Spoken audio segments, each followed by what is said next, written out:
ही बात का वर्णन हो रहा है कि व्यक्ति को विकल्प नहीं देने चाहिए। अरे मनुष्य जीवन मिला है और मनुष्य धर्म है ये, और उसके बाद भी हम विचार नहीं करते। देखिए लास्ट में क्या लिखा है, प्रभुपाद लिख रहे हैं, प्रत्येक मनुष्य या पशु को एक निश्चित आयु में मरना होता है। चाहे हम पशु हों, चाहे मनुष्य हों, पेड़ पौधे हों, कोई भी जीव जिसको हम जीव कहते हैं इस जगत में, उस सबको मरना ही होता है। ये तो सत्य है, इसमें कोई संशय नहीं, किसी को भी रंच मात्र भी संशय नहीं। लेकिन जो व्यक्ति भीष्मदेव की तरह मरता है वह पूर्णता प्राप्त करता है। मरने का तरीका, मरने का तरीका है, एक तो जीने की कला होती है, उसी तरह ये भी मरने का तरीका है। जीने की कला में तो आपने कुछ भी किया है ना, वो तो ठीक है, मतलब उसमें कला थोड़ी चाहिए, लेकिन फिर भी लास्ट में क्या किया वो तो बहुत इम्पोर्टेंट है। आप जिए चाहे जैसे भी हो, लेकिन मृत्यु के समय पे कैसी मृत्यु आपको प्राप्त हुई है वो अवश्य ही हुई। ये तो मृत्यु के बाद तो आपको आगे की जर्नी है। जीवन तो आपका यहाँ है जो है, लेकिन आगे की जर्नी है, आगे कहाँ जाने वाले हैं, रिजल्ट तो वो है। मृत्यु परीक्षा है, मृत्यु तो परीक्षा है, उसके बाद डिसाइड होगा आपने कहाँ जाना है। तो जीवन कैसे जिया जाए ताकि उस एग्ज़ाम में हम अच्छा कर पाए, तो उसके लिए लिखा है, और जो प्रकृति के नियमों से बाध्य होकर मरता है वह पशु की तरह मरता है। अगर प्रकृति हमें अपने हिसाब से, अपने नियमों में, अपनी शर्तों से हमें यहाँ से शरीर छुड़ा रही है, तो आप सोचिए कि आपका जीवन क्या है। नहीं, अगर प्रकृति ने हमें मजबूर किया शरीर छोड़ने के लिए और हमें प्रकृति से लास्ट में प्राप्त हुआ, तो आप समझ लीजिए कि आपका वो जो मनुष्य जीवन में जो चांस था वो हमारा क्या है। फिर आप दुहाई देते रहिए, अरे देखो मैंने इतना बड़ा परिवार पाला जी, अपने परिवार के लिए इतना बड़ा लंबा सब क्या की, नहीं पूरी लिस्ट बना के आप दे दीजिए, वो नहीं सुनेंगे। बोले अरे ठीक है किया है तो आ जाओ, मना कब कर रहे हैं, तुम्हारा परिवार भी आ रहा है तुम्हारे पीछे पीछे, वो भी हमारे यहाँ ही है, कोई दिक्कत वाली बात नहीं, वो भी आ रहे हैं पीछे पीछे, रहो यही साथ ही रहो ना, फिर अकेले कहाँ जाओगे वहाँ, रहो इसी जगत में, इच्छा है यही जगत में रहने की तो यही रहो। तो एक जन्म जो हमें मिला है ये मनुष्य का, इसमें हमारे बहुत सारे संबंध बन गए हैं, मतलब बन गए हैं क्योंकि वो हमारे कर्मों के हिसाब से वो हमारे जीवन में है। अगर किसी का कर्ज आपको जीवन भर चुकाना है, वो आपका परिवार का सदस्य बनेगा नहीं, तो किसी मना नहीं कर सकता। आपने किसी बच्चे को पालना है तो जीवन भर देना है ना, कमा कमा के उसको देना है। हाँ, तो जिसने आपका जीवन भर का कर्जा ले रखा है, आपने जीवन भर उसका बदला उतारना है, वो नहीं वहाँ के बैठेंगे आपके परिवार, उसे आप रोक नहीं सकते। आपको ऐसा लग रहा है बड़ा मजा आ रहा है, परिवार है बड़ा मजा आ रहा है, प्रकृति ने अपने नियम लगा रखे हैं, भैया इसका उधार बनता है, हाँ लगातार सेवा करनी है तुम्हें इसकी, लो तुम्हें देना ही है इसका, सारी जिंदगी देते रहो। दुख देने के लिए फिर ऐसे लोग आ जाते हैं जो परिवार में दुखी करते हैं, आप मना नहीं कर सकते। मतलब ऐसा बांध देता है मनुष्य को ये कर्मों का बंधन कि आप चाहकर भी नहीं, मतलब कैसे, अरे खराब है तो क्या हुआ अपनी औलाद है, कहते हैं खराब है तो क्या हुआ अपनी औलाद है, नहीं कह सकते कुछ भी, करेंगे आप क्योंकि आपको बांध दिया गया है ना, इसलिए।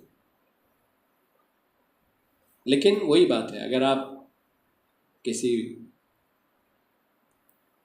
कुशल दक्ष वैष्णव की शरण लेते हैं, भक्त की शरण लेते हैं, तो वो आपको बताएगा देखो ये बांधने के लिए तो है, प्रकृति बांधने के लिए है, हाँ, लेकिन आप ऐसे बांधिए कि जब वो खींचे तो आप खुल जाएं। आप देखते हैं ना कि बांधने के तरीके ऐसे भी होते हैं।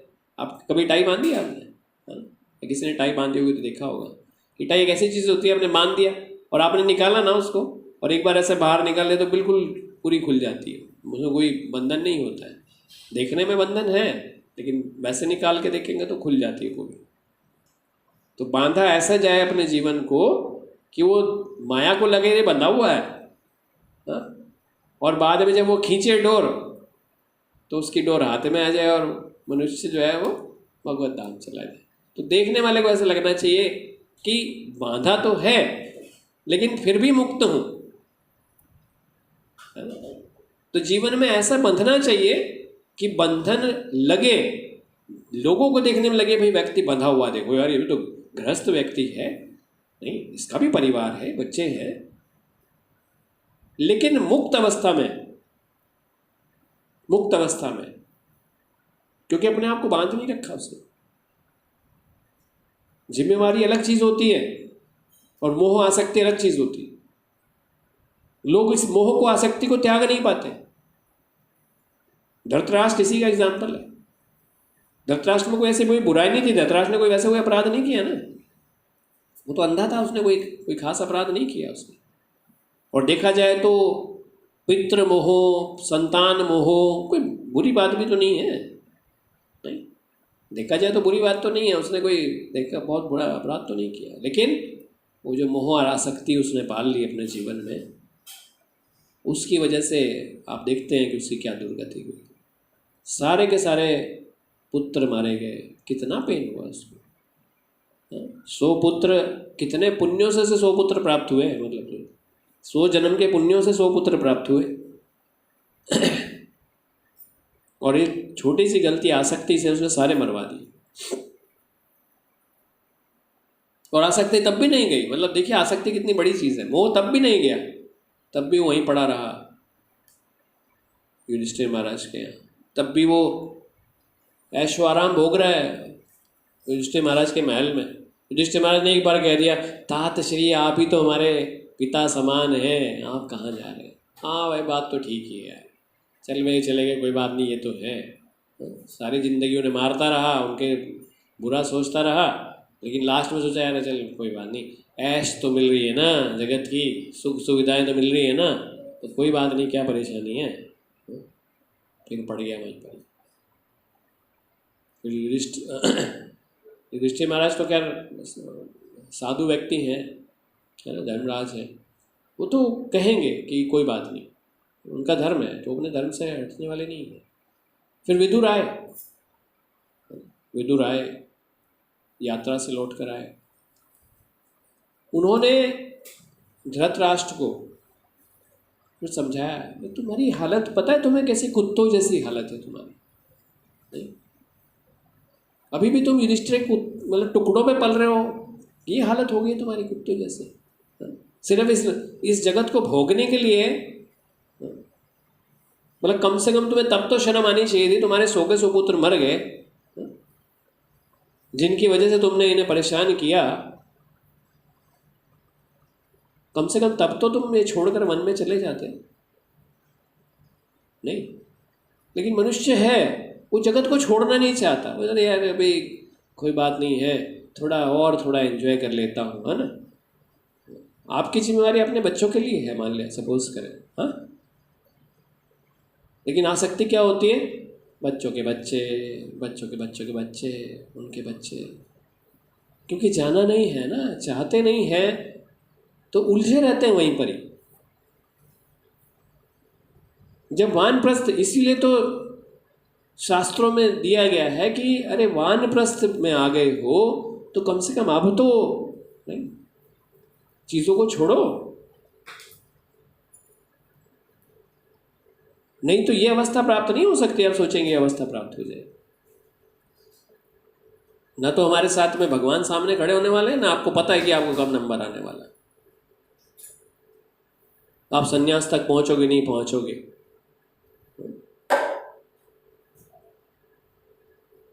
लेकिन वही है। देखिए विदुर का काम था बताना, नहीं, भक्तों का काम है चेताना, ठीक है कि नहीं। अब जिसे समझ आती है वो समझे, नहीं समझ में आती तो ये जगत तो है ही नहीं, ये तो है ही नहीं सब चीज़ों के लिए कि भाई नहीं समझ में आ रही, कोई परेशानी वाली बात नहीं। यमराज पीठ थपथपा देते, बेटा कोई बात नहीं है, फिर चले जाना, कोई बात नहीं है, अब आ गए हो कोई बात नहीं है, अब जब दोबारा मनुष्य का नंबर आएगा तब देख लेना।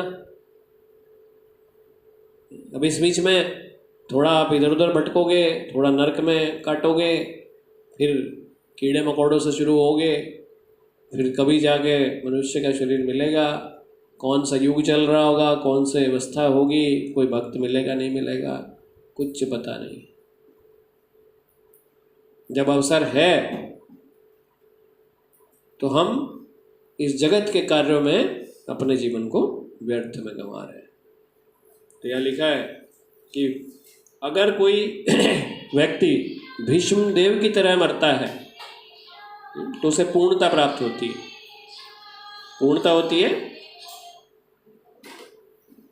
पूर्णता होती है कि मनुष्य जीवन जिस तरह से मिला था, जिस लिए मिला था, वो चीज़ प्राप्त कर ली, नहीं, इसे कहते हैं पूर्णता। लेकिन अगर कोई प्रकृति के नियमों में बाध्य होकर मरता है तो वो क्या है, पशु की तरह मरता है। तो ये पशु की तरह मरना हुआ।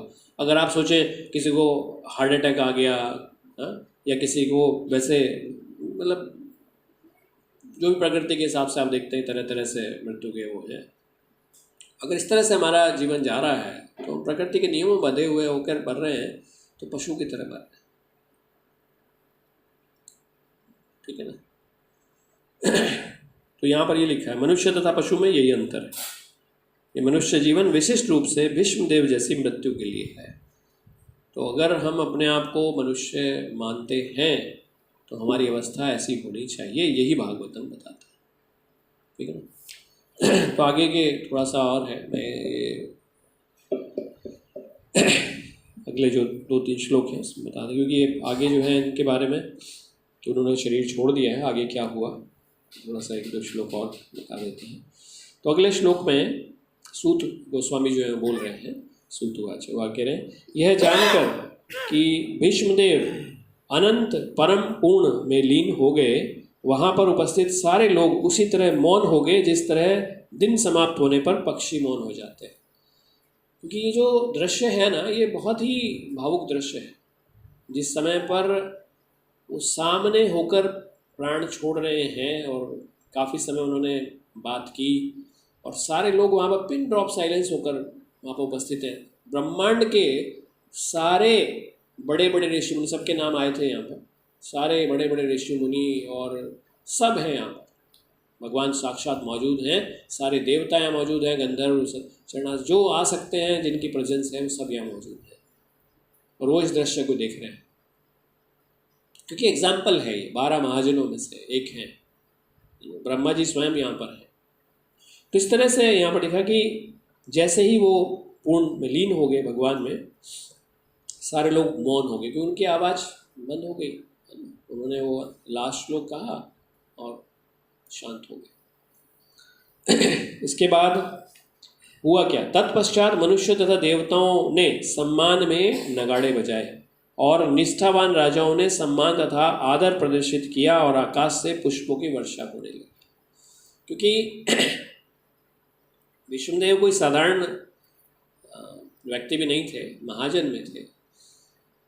तो ऊपर के लोगों के जो लोग हैं उन्होंने भी देखा कि कैसे उन्होंने अपना जो शरीर है छोड़ा और भगवान वहाँ पे खड़े हैं, जिस सम्मान में भगवान वहाँ खड़े हैं, तो कोई छोटी पर्सनैलिटी नहीं मानी जाएगी। नहीं, आप सोचिए कि हमारे प्राण त्यागते समय अगर कोई भगवान का भक्त भी आकर हमारे सामने खड़ा हो गया ना, तो ये बहुत बड़ा जीवन का आपने मतलब बड़ी कमाई कर ली कि आपके अंत समय में कोई भगवान का भक्ति आकर आपके सामने खड़ा हो जाए और याद दिला दे, हाँ, कि भगवान का नाम ही आपके कानों में मतलब बोल दे। नहीं तो ऐसा होता नहीं है, साधारणतः बड़े बड़े भक्तों को ही ये सम्मान प्राप्त होता है। आप भले ही कितने बड़े अपने आप को समझते रहे, बहुत बड़ा साधु बन गया, ठीक है ना, लेकिन जिस समय आएगा आपके अंदर क्षमता नहीं है इतनी कि आप भगवान का स्मरण करो, आपको तो हाय हाय हो जाएगी। जिस दिन थोड़ी सी सांस ऊपर नीचे हो जाती ना, तो सब भूल जाता है आदमी, कौन क्या क्या नहीं, कुछ नहीं आता याद, प्राण कैसे बचेंगे। नहीं, आप देखते हैं हाय हाय क्या होगा क्या हो जाएगा, जरा सी देर में पता चल जाता है। तो हमें नहीं होश रहेगी, लेकिन क्या हमने अपने जीवन में ऐसा कुछ किया है कि कोई भक्त आकर हमारे सामने जाते समय भगवान का नाम ही सुना दे? क्या ऐसा हमने किया है कुछ? जीवन में। ये है कमाई जीवन की। भगवान तो नहीं आ पाएंगे हमारे लिए, कि को भगवान का नाम सुनाने वाला भी आ गया ना तो बहुत बड़ी हमने कमाई कर ली अपने जीवन में। तो इसके लिए जीवन दिया गया, इसे कहते हैं पूर्णता जीवन के लिए। तो यहाँ पर देवताओं ने, वहाँ सब खड़े हैं, अब तो सोचो कि भगवान खड़े तो स्मरण कराने किसी की आवश्यकता नहीं है, वो खुद ही इतने काबिल हैं कि भगवान की स्तुति कर रहे हैं। आगे लिखा है, हे भृगुवंशी शौनक, क्योंकि सूत गोस्वामी शौनक आदि ऋषि बैठे हैं, वो भृगु के वंशी, उनके लिए कह रहे हैं, हे भृगुवंशी, भीष्मदेव के मृत देह का दाह संस्कार संपन्न करने के बाद महाराज युधिष्ठिर क्षण भर के लिए शोकाभिभूत हो गए। क्योंकि एक बार देखो, जिसने अपने जीवन में उनको खिलाया है, मतलब देखा जाए तो उनके लिए तो वो एक तरह से देखा जाए तो पिता के समान थे, नहीं दादा के समान थे, पिताश्री पितामह के नाम से बोलते। तो उनके जाने पर, क्योंकि उन्होंने उनका देखभाल किया, पांडु तो जल्दी चले गए थे, तो उनका सारा देखभाल इन्होंने ही किया, यही व्यवस्था करते थे। धृतराष्ट्र तो सब कुटिल लोग थे, तो वो तो नहीं ऐसा करते थे, बट इन्होंने इनकी हमेशा देखभाल की। तो इसलिए जब वो गए तो वो थोड़ा सा शोकाकुल हो गए। तब समस्त मुनियों ने वहाँ पर उपस्थित भगवान श्री कृष्ण का यशोगान गुह्य वैदिक मंत्रों से किया।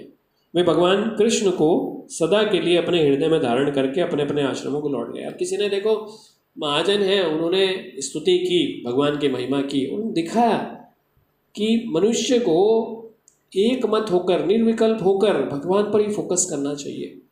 उन्होंने खुद साक्षात उस चीज़ को करके दिखाया, विष्णुदेव ने, कि शरीर छोड़ते समय क्या हमारा मनोस्थिति होनी चाहिए, वो दिखाई उन्होंने।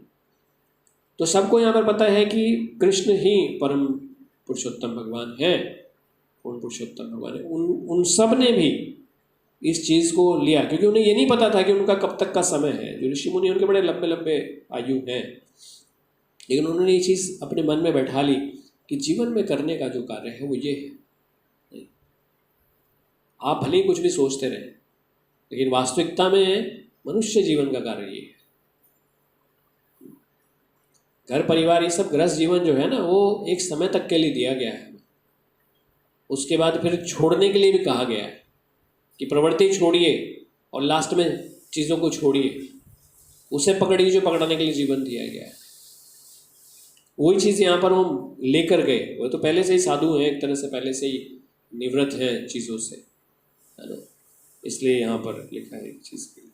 इसके बाद लिखा है, तत्पश्चात महाराज युधिष्ठिर भगवान श्री कृष्ण के साथ तुरंत ही अपनी राजधानी हस्तिनापुर गए और वहाँ पर अपने ताऊ धृतराष्ट्र तथा अपनी ताई तपस्विनी गंधारी को ढांढस बंधाया कि वो चले गए हैं। और क्योंकि वो लोग तो दृष्टिहीन थे दोनों, मतलब देखा है उन्होंने पट्टी बांध रखी थी, वो दृष्टिहीन थे, तो वो तो वहाँ मौजूद नहीं थे, लेकिन उन्होंने बताया कि विष्णुदेव जो है वो चले गए। तो थोड़ा दुख तो होता ही है व्यक्ति को, तो थोड़ा ढांढस बंधाई उनको।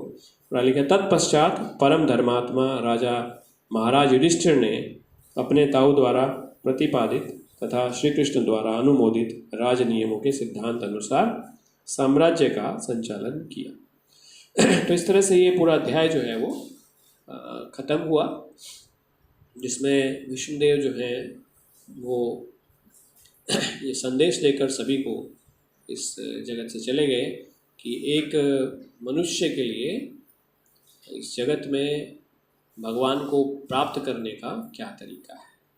वो बहुत अच्छे से उन्होंने ये चीज़ हमें सिखाई। तो उनकी स्तुति में देखते हैं बहुत सरलता से सिखाई, और ऐसा कुछ भी उन्होंने कहा, उन्होंने सिर्फ देखिए, उन्होंने बहुत बड़ी कोई लीला स्मरण नहीं की, उन्होंने एक वही लीला जो उनके सामने घटित हुई उसी को स्मरण किया जो सामने घटित हुई।